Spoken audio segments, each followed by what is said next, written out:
Hello, my name is Zoe Frager, and this is my presentation about how dance has advanced through the ages from before Africans were brought to America up until now. We have jazz and dance and hip hop and all kinds of other things. My notes are right here, and so that's what I'm looking at.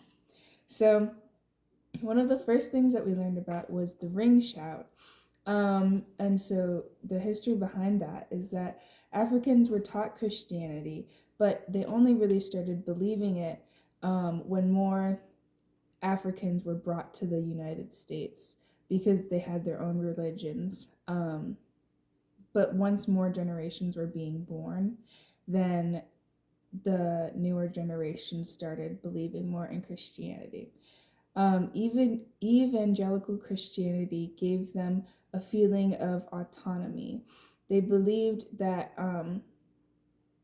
there was another Bible inside the one that was being taught. And so there was the scripture that the white people were teaching them, and there was like the undertones that the enslaved Africans were taking from those teachings. The awakening is when the Black people started to accept Jesus. They would listen to the sermons and such during the day and like behave. And then at nighttime, they would go and they would have their own sermons in the nighttime. And the ring shout was part of that experience. It symbolized the past, the present, and the future. This is when praise houses developed, and you could be initiated into a prayer house, and it was a really tight bond, and it was a really big secret, because if they were found out celebrating this way, then it would be really bad, because it's not how the white people taught them how to worship and celebrate. And also they would gather together in the nighttime, and that would have definitely been bad. So these praise houses gave hope during slavery, and then after slavery, it stayed at the center of the communities until about the 60s. So the ring shout is the only dance that connects from America straight back into Africa. And the Macintosh Shouters is a group that has been keeping that tradition alive since then. The ring shout came because the dancing was banned for the enslaved Africans because it was used to communicate. And so the ring shout, the sacred ring shout, was used as a way to sort of dance and rebel against that, but they would technically follow the rules because they would not cross their feet or lift their feet off the ground very much. And so if they crossed their feet, then it was dancing. And so they just kind of shuffled around during these religious worships, and it was not technically dancing. And so that's how they got around that rule. And then later they developed a different type of ring shout, which was more of a dance where they crossed their feet in their arms. And we learned about that in the contemporary 4 class. So the evolution in the Uprooted film, and it focused mostly on jazz, and so that's where it started, but then it also went through how different sort of dances developed. They started by saying that jazz is always political because it was developed from a political place, and so to take it any other way would be it wouldn't be giving justice to where it started from. So the enslaved Africans created dances like the juba and the shika, and those were dances of the Nigerian people that had been brought over to America. The pattern juba started jazz in an exploration of rhythm and politically spreading messages when the drums were outlawed. The cakewalk was another dance that the enslaved Africans made, and it was when Black people were making fun of the white people for doing these hoity-toity fancy dances. And this was the foundation for Broadway dances, both because of their presentational manner and because it falls into the technical definition of what theater is, which is A performs B for C. Jazz is built off of a foundation of improv and polyrhythms, both polyrhythms in the body where one body part is doing one thing and another one is doing another thing, and also because they developed another rhythm from the drum beat where the drum would keep a constant beat, and then underneath they would do dances or make percussion with their body in sort of remix different sort of rhythms than what the drum's constant beat was giving them. Next, the documentary moved into the Harlem Renaissance, and this was quite far after the minstrel shows and the slavery. But here, Black people were setting the trend and being credited for setting the trend. Not quite credited in history yet, but the white people were taking the dances directly from the Black people, and it could be like traced right back to the communities where these dances were being performed, and they could be performed out loud as opposed to hidden in religious ceremonies. The Savoy Ballroom was the first integrated place in America, and in this ballroom they mainly danced, and they danced so much and they did all of these crazy intense dances that they had to replace the floor. So this ballroom was not only a place where people could be integrated, but also people were free to move their bodies in ways that wouldn't have been accepted beforehand. It was more of a sensual or like sexually viewed type of way where they would move their hips and their chests and things like that. And so in this ballroom and with this dance style, since it was integrated, they were letting some of the other people from other cultures in to partake in this dance form with them. And so things start to change because all of these people start collaborating and doing these dances together as best as they could. And this also causes Broadway to change because with the integration of Black people and white people, and things were beginning to spread and going up the chain.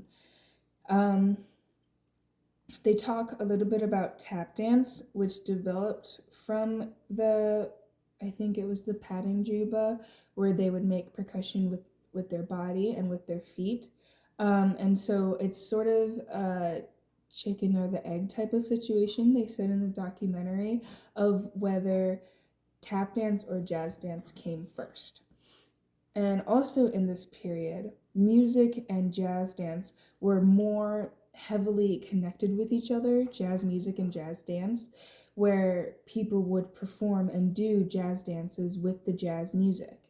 But then the improv from jazz dance sort of got into jazz music, and as the jazz musicians started improvising more and sort of going off what the music was written on the page, then it was harder to dance along to, and so the two sort of separated and became jazz music as its own thing and jazz dance as its own thing that aren't performed together as much. Jazz in the 40s and 50s starts to become codified, and that's not really something that the Black culture does, is codify things and set things in stone and write things down and make rules. And so they weren't really doing it. And so that's when white people start getting credit for different sorts of jazz techniques because they're the ones that set it in stone and made rules and wrote it down. Then they talked a little bit about Katherine Dunham. She brought African dance to America. Her moves were devalued because they were too sensual, and she worked a lot with isolations in the body. She also developed, she was a student of Dr. Kariamu Welsh, who developed the Mufundala dance style. She was born Annie Welsh in North Carolina, and then she moved to New York. And she started using the name Kariamu when she was connecting back to her culture and it felt more authentic to her. She is the founder and director of Dance Workshop and also went to South Africa and was able to found and lead a dance company there.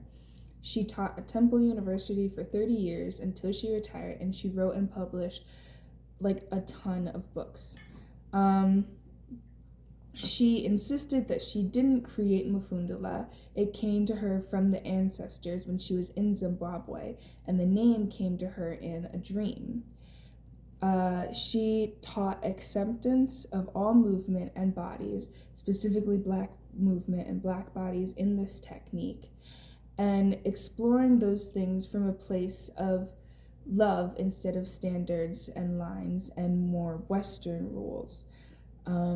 She was accepting of all abilities and skill levels, and that attitude is reflected in the dance classes where we're taught her style of Mufundala and of the Dunham technique, where there's an acceptance of what every person in the class can and can't do. She also created Soba, which is a more female version of an African dance that she put into Mufundala. She said, Africa is wherever there are people of African descent, which was the philosophical definition of Africa. And she is giving Africa back to African Americans who it was attempted to be taken from when it seems that African Americans have been removed from the African culture.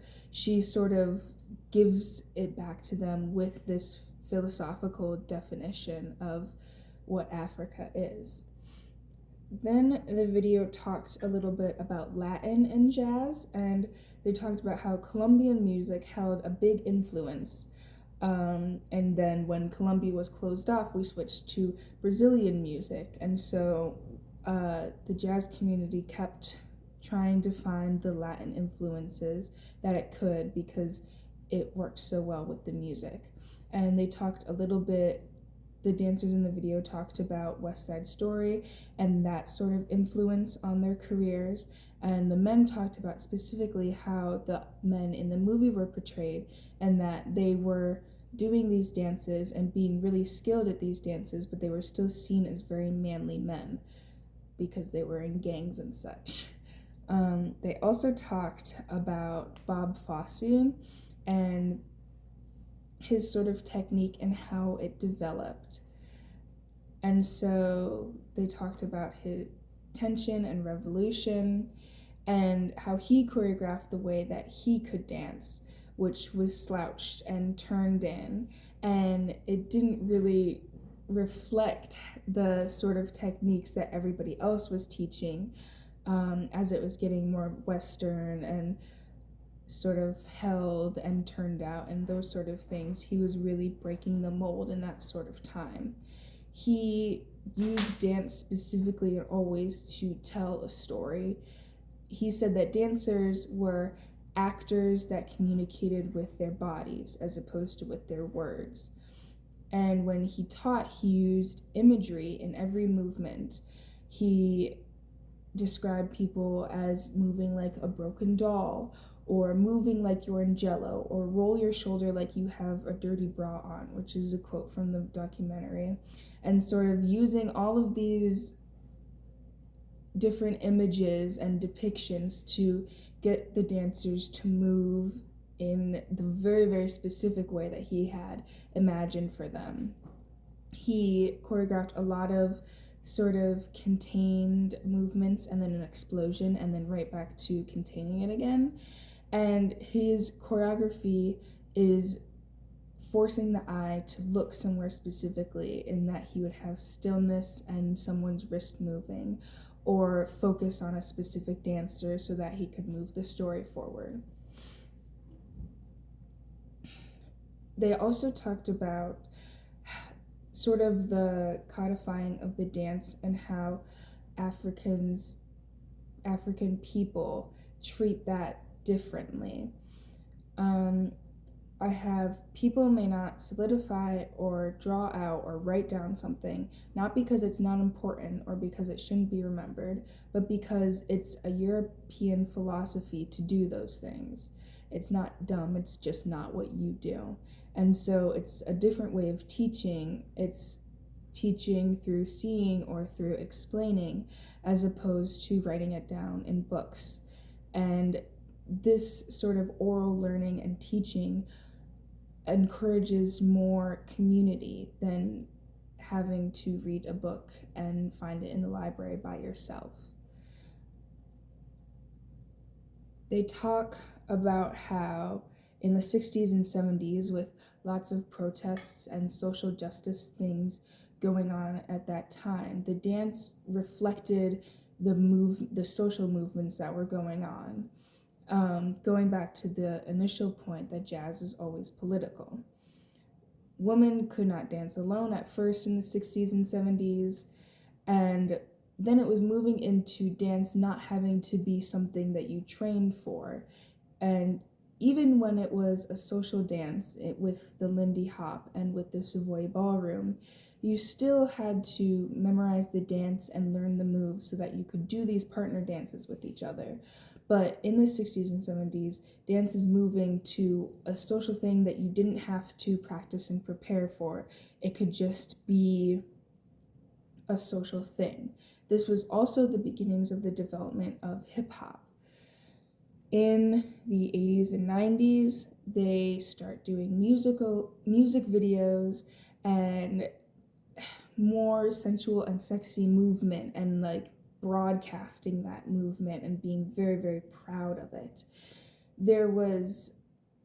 But along with that, in that time, there was AIDS, and a lot of people in the arts community and the dance community was suffering from the AIDS crisis and dying from this. And there was a lot of dance and unseen talent that was just disappearing. Then in modern times, there is more of a focus on contemporary, and that is where it sort of lands right now, with the focus being on contemporary and modern and lyrical type of dances and less of jazz and hip hop. But in the video, they were saying that everything is sort of a cycle and that the jazz will come back around and it will be popular again. They emphasized that the history of the dances and the dancers and who actually created all of these movements should be taught in every class, and not necessarily a sit down history lecture, but just brief mentions of everything, of where it actually came from, so that the history isn't forgotten and so that we can continue this oral tradition through all of the dances that we create, and keep in mind the creators and the influences of where all of this art is coming from, and how important it is that without these people, we wouldn't have had this art at all in the first place. Thank you. I don't know how, but here are my notes. Thank you.